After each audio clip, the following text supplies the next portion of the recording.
High court కొట్టేసినా సరే okay ఇబ్బంది కాకుండా మాట్లాడదాం. మనతో పాటు మల్కాజ్గిరి ఎంపీ భారతీయ జనతా పార్టీ నేత ఈటల రాజేందర్ గారు, బీసీ నేత, రాష్ట్ర రాజకీయాల్లోనే బలమైన బీసీ నేత, ప్రస్తుతం మనతో పాటు లైవ్ లో సిద్ధంగా ఉన్నారు.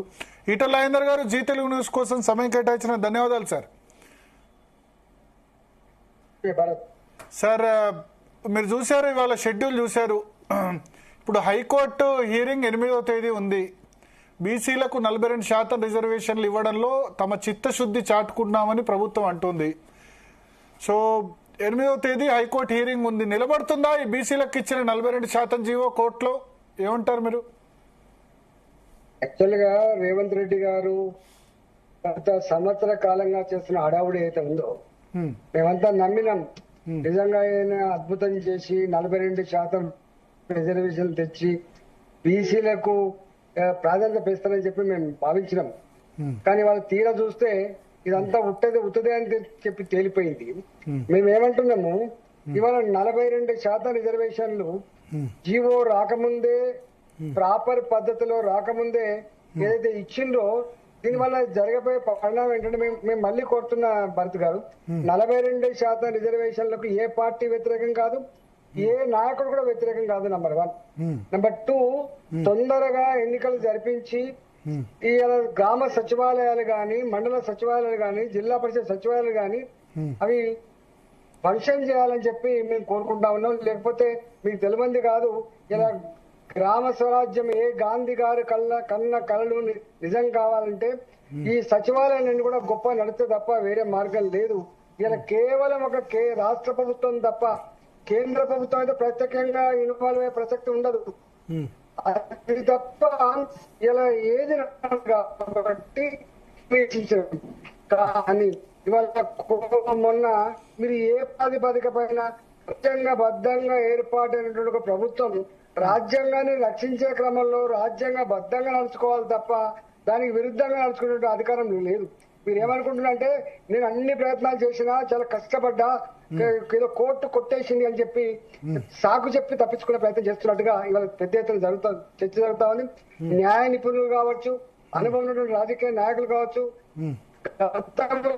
కమిషన్ కి ఇన్ఛార్జ్ గా ఉన్నటువంటి వాళ్ళు కావచ్చు, వాళ్ళందరూ చెప్తున్న మాట ఏంటంటే ఇది నిలిచేది కాదు, ఇది అయ్యేది కాదని మాత్రం చెప్తా ఉన్నారు. భరత్ గారు, ఇక్కడ ఇష్యూ ఏంటంటే, బాధ అనిపించే అంశం ఏంటంటే ఇవాళ ఒక్కసారి షెడ్యూల్ రాగానే మొత్తం అలర్ట్ అయిపోయింది తెలంగాణలో. ఒక దాదాపు 90 నుంచి 1,00,000 వార్డు మెంబర్లు ఉంటాయండి తెలంగాణలో. 12,700 పైచీలు గ్రామ పంచాయతీలు ఉంటాయి.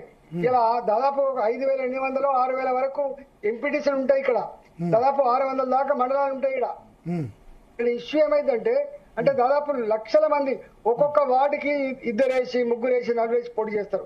ఒక్కొక్క సర్పంచ్ కి 4 నుంచి వెళ్ళి 10 మంది దాకా పోటీ చేసే ఆస్కారం ఉంది. ఒక్కొక్క ఎంపీటీసీకి 2 నుంచి మొదలుపెట్టి 10 మంది దాకా పోటీ చేసే ఆస్కారం ఉంది.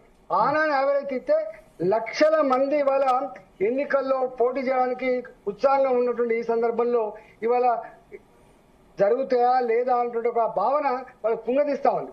ఇవాళ షెడ్యూల్ రాగానే అలర్ట్ అయిపోయి ఇవాళ నుంచే మొదలైతాయి. రేపు వార్డు మెంబర్ గా నిలబడే వాళ్ళు కావచ్చు, లేదా సర్పంచ్ నిలబడే వాళ్ళు కావచ్చు, ఎంపీటీసీ నిలబడే వాళ్ళు కావచ్చు, అనేక రకాల ఉంటాయి. గ్రామీణ ప్రాంతాల ఎలక్షన్ అనగానే దావతులు మొదలైతూనే ఉంటాయి. కాబట్టి ఇవాళ నోటిఫికేషన్ రాకముందే వాళ్ళ జేబులన్నీ కూడా ఖాళీ అయిపోయే పరిస్థితి వస్తే ఇవాళ ఎన్నికలలో నిలబడే ప్రతి అభ్యర్థి ఏమనుకుంటా అంటే ఎంత పైనా పర్వాలేదు, బంగారం కుదో పెడతాడు, భూమి కుదో పెడతాడు, ఇల్లు కుదో పెడతాడు, అవసరమైతే అమ్ముకుంటాడు. మీకు తెలియంది కాదు, ఇవాళ మనం నోట్తో చెప్పే అక్కర్లేదు. కానీ ఒక సర్పంచ్ గా నిలబడాలంటే చిన్న గ్రామ పంచాయతీ నుంచి మొదలుపెట్టి పెద్ద గ్రామ పంచాయతీ వరకు 5 నుంచి 20 లక్షలు ఖర్చు పెట్టుకున్న 30 లక్షలు ఖర్చు పెట్టుకున్న గ్రామ పంచాయతీ కూడా ఉన్నాయి. ఒక ఎంపీటీసీకి ఇవాళ 5 నుంచి 10 లక్షలు 20 లక్షలు ఖర్చు పెట్టుకున్న ఎంపీటీసీ కూడా ఉన్నారు. ఇవాళ వార్డు మెంబర్ కూడా 1,00,000 రూపాయలు ఖర్చు పెట్టుకున్న పరిస్థితి ఉన్నది. ఇవాళ డబ్బులు లేకుండా ఎన్నికలు జరిగే పరిస్థితి లేదు. కాబట్టి ఇవాళ వీళ్ళు అనౌన్స్ చేయగానే నిజంగానే ఏం పోయేది లేదు అనేది కాదు కదా. అందరు అలర్ట్ అయిపోతారు. మొత్తం నిలబడడానికి పార్టీల మీద ప్రెషర్ ఉంటే నేను నిలబడతా అని చెప్పి ఇదంతా జరిగిన తర్వాత రేపు 8వ తారీఖు నాడు కోర్టు కనుక మీరు ఇచ్చినటువంటిది రాజ్యాంగబద్ధంగా లేదని చెప్పి రేపు కొట్టేసినా ఎట్లా ఉంటదండి చెప్పండి. రెండవది మన మహారాష్ట్రలో జరిగినాయని చెప్పి ఎగ్జాంపుల్ చెప్తున్నారు. మహారాష్ట్రలో జరిగిన తర్వాత మీకు తెలియదు కాదు, రద్దు చేసింది. ఎక్కడ కూడా రాజ్యాంగబద్ధంగా కనుక మనం చట్టసభలకు అధికారాలు ఉన్నప్పటికీ కూడా ఆ చట్టసభలు తీసుకునే నిర్ణయాలు కానీ చేసే తీర్మానాలు కానీ ఖచ్చితంగా రాజ్యాంగబద్ధంగా ఉండాలి తప్ప నువ్వు ఎబోవ్ అనేటువంటి పద్ధతి కానీ ఉంటే అది సాధ్యమయ్యే పని కాదు. కాబట్టి ఎట్టి పరిస్థితులలో ఇవాళ నేను అంటున్నా, సర్పంచులుగా, ఎంపీటీసీలుగా, వార్డు మెంబర్లుగా పోటీ చేసుకునే వాళ్ళకి కొంచెం జాగ్రత్తగా చూడమని చెప్పి కోరుతాను. ఇవాళ మీరు ఆ మూడ్లో లేరు. మీరంతా సార్ కొంచెం మొబైల్ కరెక్ట్ గా పెట్టుకోండి, కొంచెం మీరు కరెక్ట్ గా కనబడేటట్టు. యా ఇప్పుడు పర్ఫెక్ట్. ఎస్. సో ఇప్పుడు మీరు చెప్పేది ఏంటంటే, ఇప్పుడు దసరా కాబట్టి దసరా అనగానే దావతులు మొదలైతాయి. మామూలుగానే అది ఇప్పుడు ఎలక్షన్ దసరా అనేసరికి అందరికి దావతులు ఇవ్వాలి. ఈ దావతుల ఖర్చే సగం 8వ తేదీ లోపు అయిపోతాయి మొత్తం. సో అభ్యర్థులు ఖర్చు పెట్టిన తర్వాత మళ్ళీ ఎలక్షన్ లేదంటే అందరి ఖర్చు వేస్ట్ అయిపోద్ది. అంతేనా మీరు చెప్పేది? ఎస్, ఇప్పుడు కరెక్ట్ గా ఉంది ఫ్రేమ్. ఎస్, అట్లా పెట్టండి. ఎస్, నేనేమంటున్నా భరత్ గారు, మనము ఒప్పుకోము. అంటే ఎన్నికలు అంటే డబ్బులు ఖర్చు అవుతాయా లేదా అనే విషయం నేను చెప్పాల్సి అక్కర్లేదు. ప్రతి ఒక్కళ్ళు ఎన్నికలు అనగానే దావతులు ఉంటాయి, ఆటపోతులు ఉంటాయి, తర్వాత మద్యం ఏర్లై పారుతుంది, డబ్బులు ఖర్చు పెట్టే పద్ధతి ఉన్నది. ఇంకా స్థానిక సంస్థలు ఇంకా ఎక్కువ జిద్దు ఉంటది, మొత్తం బరిగించి కొట్లాడే పద్ధతి ఉంటుంది. కాబట్టి నేనేమంటున్నా, జరుగుతాయో జరగయో అనేటువంటి ఈ ఎన్నికలలో నువ్వు క్లారిటీ ఇవ్వకుండా వాళ్ళు మైదానంలో పంపించిన తర్వాత వాళ్ళు ఊరుకుంటారా అండి? ఖచ్చితంగా ఖర్చు పెడతారు కదా. అవును, దయచేసి నేనేమో ప్రభుత్వమే క్లారిటీ ఇవ్వాలి. ఇవాళ 8వ తారీఖు నాడు ఉంది, చెప్పాలి ప్రభుత్వం. మేం చెప్పడం కాదు, మేమేదో 42% రాజధానికి ఇష్టం లేదని పెట్టుకున్న వాళ్ళు కూడా ఉంటారు. 42% బ్రహ్మాండంగా వాళ్ళకి ఇవ్వాల్సిందే. ఎన్నికలు సకాలంలో జరగాల్సిందే. వాళ్ళకు ఉండకుండా క్లారిటీ ఇవ్వాల్సిన బాధ్యత ప్రభుత్వం మీద చెప్పి రిక్వెస్ట్ చేస్తున్నా.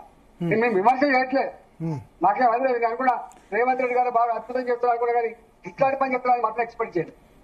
అంటే ఇప్పుడు మీరు వార్డు మెంబర్లు లేకపోతే సర్పంచ్, ఎంపీటీసీ, జెడ్పీటీసీ పోటీ చేసి వాళ్ళకి ఇచ్చే సలహా ఏంది?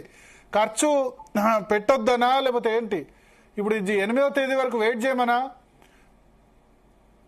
ఇప్పుడు ఒక మాట నేను ఎట్లా చెప్తా, వాళ్ళు ఉత్సాహం ఉంటుంది. మరి చెప్పినా అర్థం చేసుకోరు. భరత్ గారు గుర్తుపెట్టుకోండి, ఆల్రెడీ స్టార్ట్ అయిపోయింది. నేను ఉన్నా కదా ఫీల్డ్ మీద 20 ఎమ్మెల్యే ఎలక్షన్ల కంటే కూడా, ఎంపీ ఎలక్షన్స్ అంటే కూడా, వార్డు మెంబర్ ఎన్నికలు, సర్పంచ్ ఎన్నికలు చాలా తీవ్రంగా జరుగుతూ ఉంటాయి. గుర్తుపెట్టుకోండి, చాలా మోరిస్తూ ఉంటారు. మొత్తం వాళ్ళ బంధుమిత్రులు, వాళ్ళ కులం అని, ఇవని అవని ఎక్కడొక్కడ జరుగుతూనే ఉంటుంది.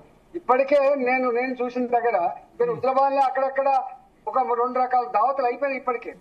ఇవాళ ఎలక్షన్ అంటే మూలకి వెళ్ళిపోతారు. ఏం లేదన్నా అని మొదలు పెట్టే తోస్తుంటాడు, ఏం లేదన్నా అని మొదలు పెట్టేటువంటి కార్యకర్తలు ఉంటారు. కాబట్టి డెఫినెట్ గా డబ్బులు ఇవాటి నుంచి ఖర్చు ఆస్కారం ఉంటుంది. కాబట్టి ఇంత ఖర్చు పెట్టిన 8వ తారీఖు వరకు కోర్టు ఏమవుతుందో తెలియదు. కాబట్టి నేను వాళ్ళను డిమోరలైజ్ చేయట్లేదు, వాళ్ళని ఏదో అయోమయంలో కట్టట్లేదు. కానీ న్యాయ నిపుణులు చెప్పిన ప్రకారంగా, అనుభవం రాజకీయ నాయకులు చెప్పిన ప్రకారంగా, ఎలక్షన్ కమిషన్ లో పనిచేసినటువంటి బ్యూరోక్రాట్ చెప్పిన ప్రకారంగా మాత్రం ఇది సాధ్యమయ్యేటువంటి పని కాదు, ఇది ఇట్లా జరగదని చెప్పి మాత్రం చెప్తున్నారు. అందుకని అదొక్కడి విషయం చెప్పాలని ప్రయత్నం చేస్తుంది తప్ప నేను ఎవరిని రేవంత్ రెడ్డి గారు ఇంకా అద్భుతం చేస్తారు, అల్లావుద్దీన్ అద్భుతం దీపం లెక్క మొత్తం రాజ్యాంగానికి అతీతంగానే ఆయన పని చేయగలిగి, రాజ్యాంగానికి అతీతమైనటువంటి పదవి పవనానికి ఉందేమో వారు చెప్పాలి. అంటే ఇది కోర్టులో నిలిచే అవకాశం లేదు మీ ఉద్దేశంలో?